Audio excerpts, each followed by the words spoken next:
एक और cricket event, एक बार फिर पाकिस्तान इंडिया टकराव, कंट्रोवर्सी की नजर। हुआ कुछ यूं है कि इंग्लैंड में होने वाली वर्ल्ड चैंपियनशिप ऑफ लेजेंड्स में आज पाकिस्तान और इंडिया के दरमियान खेले जाने वाला मैच कैंसिल हो गया है। इस टूर्नामेंट में दुनिया भर से साबिक, रिटायर्ड और नॉन कॉन्ट्रैक्टेड खिलाड़ी हिस्सा लेते हैं। क्या ये मैच शाहिद अफरीदी की वजह से कैंसिल हुआ है?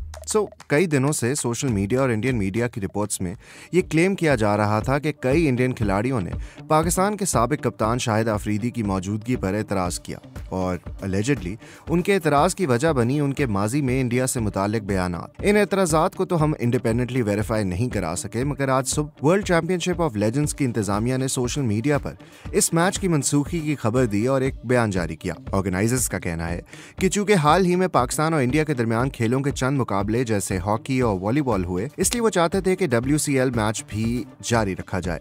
लेकिन इस फैसले से इंडियन क्रिकेटर्स समेत स्पॉन्सर्स के जज्बात गैर इरादी तौर पर मजरूह हुए और इसलिए उन्होंने पाकिस्तान इंडिया मैच कैंसिल करने का फैसला किया। ये मैच इसलिए अहम था कि पहलगाम हमले और हालिया कशीदगी के बाद पाकिस्तान इंडिया पहली बार क्रिकेट मैदान में आमने सामने आ रहे थे। पाकिस्तान लेजेंड्स की जानिब से अभी तक कोई रद्द-ए-अमल नहीं आया, लेकिन मनसूखी के बाद यह सवाल उठ रहा है कि अगर नॉकआउट मरहले में दोनों टीमें आमने सामने आईं तो क्या ऑर्गेनाइजर्स यही मौकफ अपनाएंगे?